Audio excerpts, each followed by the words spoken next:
মমতা সবার সাথে সংঘবদ্ধ হয়। 1998 সালে উনি যুব কংগ্রেসের সভানেত্রী ছিলেন মমতা ব্যানার্জি। কংগ্রেস রাহুল গান্ধী ওনাকে যখন লাথি মেরে তাড়িয়ে দিল, তখন অটল বিহারী বাজপেয়ী ওনাকে বুকে আগলে নিয়েছিল। যেতালা খেলে সেতালায় ফুটো করলো। সেই অটল বিহারী বাজপেয়ী যদি ওনাকে যদি বুকে আগলে যদি না নিত, তাহলে মমতা বন্দ্যোপাধ্যায় কোনোদিন রেলমন্ত্রী হতো না, কোনোদিন এই পশ্চিমবাংলায় মুখ্যমন্ত্রী হতো না, হয়ে 15 বছর দুর্নীতি করতো না। সুপারি খেলার ও দলের লোকেরা বলবে, ও তো সুপারি খেলার না হলেও বলেছিল 4 তারিখের পরে ডিজে বাজাবো, 4 তারিখের পরে উল্টো তারপর 4 তারিখে বেলা 12টার পরে দিল্লির কোনো বাপ থাকবে না। তোর বাপকে রে অভিষেক বন্দ্যোপাধ্যায়, তোর বাপের আজও পর্যন্ত পরিচয় জানতে পারছে না অভিষেক বন্দ্যোপাধ্যায়। তোর বাপটাকে, তোর মা তো আছে আমি জানি, মমতা ব্যানার্জি। তোর বাপটাকে এখানে কোনো ঠাই পাবে না। এটা এটা পাকিস্তান না, এটা বাংলাদেশ না, এটা হলো ভারতবর্ষ। এটা ভারতবর্ষ, এটা গণতান্ত্রিক দেশ। মানে ভারত মোদের দেশ ভাই, ভারত মোদের দেশ। আর এই দেশেতে মনের সুখেই থাকবো মোরা বেশ। দেশের বাতায় দেশের আলো, আমরা সবাই বাসবো ভালো। আর দেশের মাটি করবো মোদের সকল দুঃখে শেষ। অফিসে তুই চলে যা, বাংলাদেশে অপদার্থ ভাইপোকে নিয়ে চলে যান, এটাই তোকে মানাচ্ছে না রে। অফিসে তুই চলে যা, এ বাংলাদেশে চলে যা, এটাই তোকে মানাচ্ছে না। নিউজ 16 ভারত, রাজনীতির অন্তরালে সত্যের সন্ধানে। পরিবেশ তৈরি হলো কুণাল ঘোষকে এটা ডবল ইঞ্জিন সরকার। এটা তো মমতা বন্দ্যোপাধ্যায় সরকার নয় যে বিধানসভার ভিতরে কাউকে খুন করব, কাকে মারা করবো। যখন হুমায়ুন কবি বলেছিলেন যে যখন আমাদের এখন যিনি বর্তমান সিএম সরকার আছে, তখন উনি বিরোধী দলনেতা ছিলেন, বলেছিলেন আমরা খুন করব। তখন মমতা বন্দ্যোপাধ্যায় একটাই নেন, ওরা ভেবেছিলেন যে এটাই সেই সরকার। আরে বলেছে এটা ডবল ইঞ্জিন সরকার, এটা নরেন্দ্র মোদীর সরকার, এটা অমিত শাহ সরকার, এটা যোগীর সরকার, এটা হলো শুভেন্দু অধিকারী সরকার।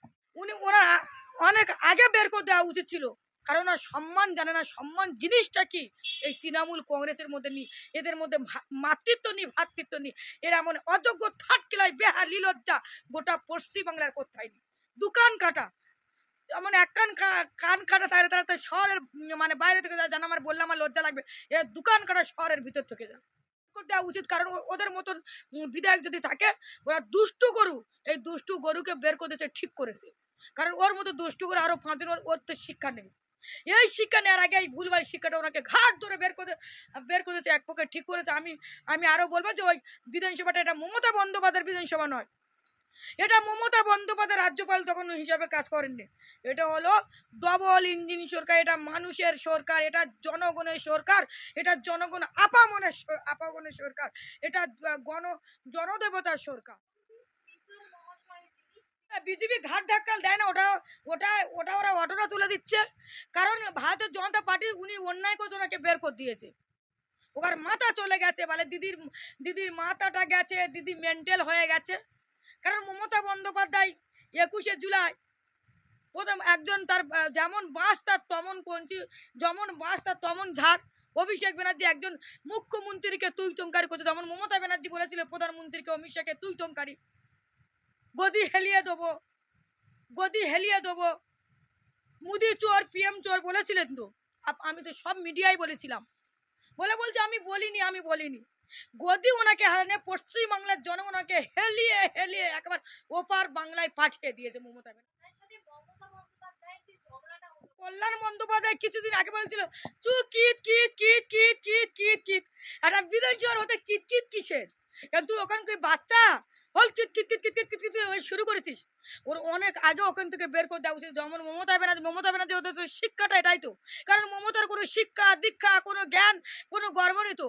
যে মমতা বন্দ্যোপাধ্যায় প্রতিটা মানুষকে বেঁধে দিয়েছিল, যে মমতা বন্দ্যোপাধ্যায় প্রতিটা মানুষের রক্ত নিয়ে খেলা করেছে, যে মমতা বন্দ্যোপাধ্যায় প্রতিটা জনগণের মাঠে লেগেছে, যে মমতা বন্দ্যোপাধ্যায় প্রতিটা মা বোনের হাতে কোটা হয়ে গেছে, ভিক্ষা হয়ে গেছে, এই সেই মমতা বন্দ্যোপাধ্যায়, কল্যাণ বন্দ্যোপাধ্যায়, সেই কুণাল ঘোষ যে 5 বছর 7 বছর আগে সারদা রোজভ্যালির টাকা কে বলেছিল চোর মমতা চোর মমতা চোর, সেই কুণাল ঘোষ, সেই কল্যাণ বন্দ্যোপাধ্যায়, সেই মমতা ব্যানার্জি, সেই অভিষেক বন্দ্যোপাধ্যায়, এদের পশ্চিমবঙ্গে থাকার কোনো অধিকার নিশ্চয়ই সুপারি খেলার ও দলের লোকেরা বলবে, ও তো সুপারি খেলার না হলেও বলেছিল 4 তারিখের পরে ডিজে বাজাবো, 4 তারিখের পরে উল্টো তারপর 4 তারিখে বেলা 12টার পরে দিল্লির কোনো বাপ থাকবে না। তোর বাপকে রে অভিষেক বন্দ্যোপাধ্যায়, তোর বাপের আজও পর্যন্ত পরিচয় জানতে পারছে না অভিষেক বন্দ্যোপাধ্যায়। তোর বাপটাকে, তোর মা তো আছে আমি জানি, মমতা ব্যানার্জি। তোর বাপটাকে আর তুমি ধান কাদের দিতে চেয়েছিলে? ভারতীয় জনতা পার্টির কার্যকর্তা। ওই জন্য রাখে আল্লাহ মারেকে আর রাখে হরি বাঁচাইকে, তিনি তো সৃষ্টিকর্তা। কারণ অভিষেক বন্দ্যোপাধ্যায়ের হাতে তো ওটা নয়। উনি যদি সৃষ্টি কত কত মানুষকে খুন করে, কারণ যার যেমন মা তার তেমন ছেলে। মা যেমন কুমারী মেঘার নিয়ে তো একবার ধর্ষণ রেট বাঁধিয়ে দিল, যে কুমারী ধর্ষণ করে 30,000, বেহালা ধর্ষণ করে 20,000, পুরোপুরি ধর্ষিত 40,000, তার ধর্ষণ বাড়লো। কারণ যে তাবান্নাকে উনি এই মুসলিম দরজা যে তাবান্না খাতুনকে খুন করেছিলেন, সেই তাবান্না খাতুনের মা 1 বছর প্রতিটা দুয়ারে দুয়ারে কেঁদে দীঘা বানিয়ে দিয়েছিলেন। তাহলে যদি বলেন যে এটা হিন্দুদের সরকার, কিন্তু ভুল বলেছিলেন, এটা ডবল ইঞ্জিন সরকার, সর্বধর্মের সরকার। কখনো জনতা পার্টি দিল্লিতে কিংবা দিনের এই যে মমতা সবার সাথে সংঘবদ্ধ হয়। 1998 সালে উনি যুব কংগ্রেসের সভানেত্রী ছিলেন মমতা ব্যানার্জি। কংগ্রেস রাহুল গান্ধী ওনাকে যখন লাথি মেরে তাড়িয়ে দিল, তখন অটল বিহারী বাজপেয়ী ওনাকে বুকে আগলে নিয়েছিল।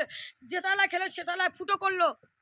সেই অটল বিহারী বাজপেয়ী যদি ওনাকে যদি বুকে আগলে যদি না নিত, তাহলে মমতা বন্দ্যোপাধ্যায় কোনোদিন এল মন্ত্রী হতো না, কোনোদিন এই পশ্চিমবাংলায় মুখ্যমন্ত্রী হতো না, হয়ে 15 বছর দুর্নীতি করতো না। এই মমতা বন্দ্যোপাধ্যায় ওনার কাছে সব করুক। মমতা বন্দ্যোপাধ্যায় কংগ্রেস পার্টি যে পার্টি যোগ হোক, কারণ এটা ভারতবর্ষ, এটা গণতন্ত্রের দেশ। এটা 1947 সালে স্বাধীন হয়েছিল বেলা সেই দিনটা ছিল শুক্রবার। মমতা ব্যানার্জি ভুলে যাচ্ছেন, কংগ্রেস পার্টি ভুলে যাচ্ছেন, এটা ভারতবর্ষ। এইটা যদি করবেন, পাকিস্তান চলে যান, বাংলাদেশে চলে যান, তাহলে অফিসে তুই চলে যা, বাংলাদেশে অপদার্থ ভাইপোকে নিয়ে চলে যান, এটাই তোকে মানাচ্ছে না রে। অফিসে তুই চলে যা, এ বাংলাদেশে চলে যা, এটাই তোকে মানাচ্ছে না। এখানে কোনো ঠাই পাবেন, এটা পাকিস্তান না, এটা বাংলাদেশ না, এটা হলো ভারতবর্ষ। এটা ভারতবর্ষ, এটা গণতান্ত্রিক দেশ। মানে ভারত মোদের দেশ ভাই, ভারত মোদের দেশ। আর এই দেশেতে মনের সুখেই থাকবো মোরা বেশ। দেশের বাতায় দেশের আলো, আমরা সবাই বাসবো ভালো, আর দেশের মাটি করবো মোদের সকল দুঃখে শেষ। এটাই হলো ভারতবর্ষ। যদি আমরা কখনো জনতা পার্টির বিষয়ে আমরা দেখি, এটা মমতা বন্দ্যোপাধ্যায় জানে, এটা রাহুল গান্ধী জানে, এটা এটা এটা রাহুল গান্ধী জানে, এটা সোনিয়া গান্ধী জানে, এটা প্রিয়াঙ্কা গান্ধী জানে। ওরা জানে না কে বলছে? কারণ যদি আমি আজ থেকে প্রায় 22-23 দিন আগেকার কথা বলছি, কংগ্রেস ক্ষমতা বসে রাজ্য, সেখানে কি চললো? পাকিস্তানের পতাকা উঠলো। কে, এটা কি তোমার পাকিস্তান? এটা হলো ভারতবর্ষ। আর দলের জন্য ওরা এত বড় নিচে নির্লজ্জ বেহাত দোকান কাটা, দলের জন্য ওরা সব কিছু করতে পারে। যত করো বাংলার মানুষ তোদের আর মেনে নেবেন না। গোটা ভারতবর্ষের মানুষ তোমার কোলা আর কচু দেখাবে, কাঁচকলা দেখাবে, ললিপপ চুস্ত হবে। মমতা ব্যানার্জির পুরো মাস্টার প্ল্যান। কারণ যে মমতা বন্দ্যোপাধ্যায় 21শে জুলাই উনি মানে নাটক করেছিলেন, কংগ্রেস সিপিএম এদের বাংলায় আর নাই হয় ঠাঁই নিয়ে করেছিল। আর কে বলেছিল? সেই গাদ্দার, সেই মাতিন সাহেব, আলিয়া ইউনিভার্সিটিতে যারা টিচার, তার ভাই কাইম সাহেব। সে কে বলেছিলেন? কাসেম সিদ্দিকী। আবার কে বলেছিলেন? সেই ফিরহাদ হাকিম, হুমায়ুন কবির সিদ্দিকী। আজ তারা কোথায় গেছে? সেই গাদ্দার ওনারা তো বলেছিলেন, দিদি যদি আগুনে ঝাঁপ দেয় আমরাও আগুন ঝাঁপ দেবো। তাহলে আগুনটা হলো তো জাহান্নামের আগুন। প্রয়োজন করলে আমার তো তোমার সিকিউরিটি তোলা আগে তোমাকে অ্যারেস্ট করে দেবে, তোমাকে আর পশ্চিমবাংলা রাখা যাবে না। দিল্লি পর্যন্ত ছুটে গেলে এসআইআর কে ভয় পেল, আর ভুয়ো ভোটারকে বাঁচাতে গেলে বাংলার মানুষ বুঝতে পেলে পরিবর্তনে বাঁচায়। এই ধর্ষণকারী মমতা এই বাংলা থেকে হটিয়ে দিল। এই ধর্ষণকারী মমতাকে বাংলায় আর কোনো মানুষ ঠাঁই দিল না। যত জোট করে আর হবে না। ও পচা, ও ডিম পচা, ও পচে গেছে। দেখলেন তো সমনা ভাদ্দরীকে, ওর যেমনি বাঁচতো তেমনি লাঠি। সমনা ভাদ্দরীকে একেবারে তুলে তার স্বামীকে, হাসবেন্ডকে বলে আজ আর পাপে রাজ্য নষ্ট, আর গিন্নির পাপে সংসার নষ্ট। তার যেমনি কুকুর তার তেমনি মুকুর করেছে। যত করো এখন এটা ভারতবর্ষের স্বাধীন চলবে, এটা পাকিস্তানের স্বাধীন, ওই কাশ্মীরে চলবে না। 370 লাগিয়ে হতে দেবো না, কারণ এটা হলো ভারতবর্ষ। আমি রেবেকা মোল্লা বলছি, যদি কারোর কিছু করে থাকে সে আমাকে কোর্ট করুক, আর আমি তাকে চ্যালেঞ্জ ঠুকবো। আবার জারি করতে বলা, আবার 6 ফুটের লাঠি ওপারে চলে যাবে বাংলাদেশ পাকিস্তান। 6 ফুটের বিএসএফ এর লাঠি তো ওপারে, অমিত শাহর লাঠি এবার ওপারে চলে যাবে। এটা এটা এটা পাকিস্তান হতে দেবো না, এটা বাংলাদেশ হতে দেবো। এটা হলো ভারতবর্ষ। 370 লাগুও হবে, যা লাগু আছে সেই লাগুটাই থাকবে। এটা কারোর বাবা কেলকের পৈতৃক সম্পত্তি না। যদি মমতা বন্দ্যোপাধ্যায়, কংগ্রেস পার্টি এবং সিপিএম কংগ্রেস যদি মনে করে এটা ভুল, এটা ভারতে থাকে, ভারতে গাদ্দার করবে, এই গাদ্দারগুলো এই ভারতবর্ষ থাকার কোনো জায়গা নেই। এই গাদ্দারগুলো ভারত থেকে একদম ছাঁটাই করে দেবো। নরেন্দ্র মোদীজিকে বলবো এবং সিএমকে বলবো, এই সালেন সিএম এর হোয়াটসঅ্যাপে দেবো যে এই গাদ্দারগুলো এই বাংলায় থেকে তাড়িয়ে দাও এবং ভারতবর্ষ থেকে তাড়িয়ে দাও। যাও পাকিস্তানে, বাংলাদেশ চলে যাও, এখানে থাকা তোমাদের অধিকার নেই। এই গাদ্দারের জন্য একটা ধর্মকে সবসময় লাড়িয়ে দিচ্ছে, একটা ধর্মকে সবসময় অশান্তি করাচ্ছে। সেটা বাঘা কে বলছে হুমায়ুন কবি, কে বলছে আমরা হেলিয়ে দেবো?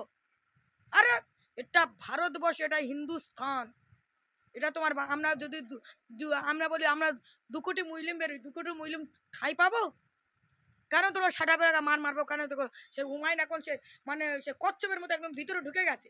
যেরকম কচ্ছপ মানে সুর বেরোয়, মানুষ না দেখতে পেলে মানে বেয়ে বেয়ে চলে, আর মানুষ যে দেখতে পেলে তখন ঢুকে যাচ্ছে, সেই রকম এই হুমায়ুন কশ্যপ, ফিরাদ হাকিম কশ্যপ এবং শওকত মোল্লা থাটকেলাই বেহা এবং সেই সিদ্দিকুল্লাহ চৌধুরী সমাজ বিরোধিতা, ধর্ম বিরোধিতা ও মানুষ জাতের কলঙ্ক 21শে জুলাই আর দেখতে পেলাম না। সব ধর্ম বিরোধিতা লোকেদের, এরা একটা ধর্মকে শিশির করতে। আরে মুসলিমের কেঁদে কাজ তোদের মতো অপদার্থকে সঙ্গে যাবে। মুসলিম প্রকৃত মুসলিম তারা বুঝতে পেরেছে, তামান্নার মা, আনিস খানের বাবা তারা বুঝতে পেরেছে, রিমি খাতুনের মা তারা বুঝতে পেরেছে, বারাইপুরে ইনকাউন্টার তার নিজের জাত ভাই বলে মনে করলো না, ইনকাউন্টার করে দিল, তারা বুঝতে পেরেছে। মতো মেয়ে তোদের কোনোদিন সাপোর্ট করবো না, মরে যাবো তাবি আচ্ছা, খান করবো তাবি আছে, কর্মস্থান যাবো তাবি আছে। তোদের মতন বিশ্বাসঘাত ভারতে খাবে, ভারতের সঙ্গে গাদ্দার করবে, যে দেশের সঙ্গে গাদ্দার করে, যে মানুষের সঙ্গে গাদ্দার করে, সে দেশের সঙ্গে গাদ্দার করে, যে মানুষকে সঙ্গে যে প্রতারণা করে, সে দেশকে প্রতারণা করে। এই গাদ্দারগুলো এই ভারত থেকে বের করে দেওয়া উচিত। সিন্দুরে এটা করলো, এরা সব করলে এমন থার্ড ক্লাস বেহাত দোকান কাটা। এ মমতা ব্যানার্জি বাংলায় থাকা দরকার নেই, এ কাল লাগিনে কালকে উঠো, এরা পেটে তো সব কোটা কালকে উঠে বেরিয়ে যায়, কাল লাগিনে কি আগে অবিলম্বে সুপ্রিম কোর্টে নিয়ে গ্রেপ্তার করে এবং পুলিশ কাস্টাডিতে মারতে মারতে সব জিজ্ঞেস ভাববে এর মূল মাস্টারকে। দেখছেন নিউজ 16 ভারত, রাজনীতির অন্তরালে সত্যের সন্ধানে।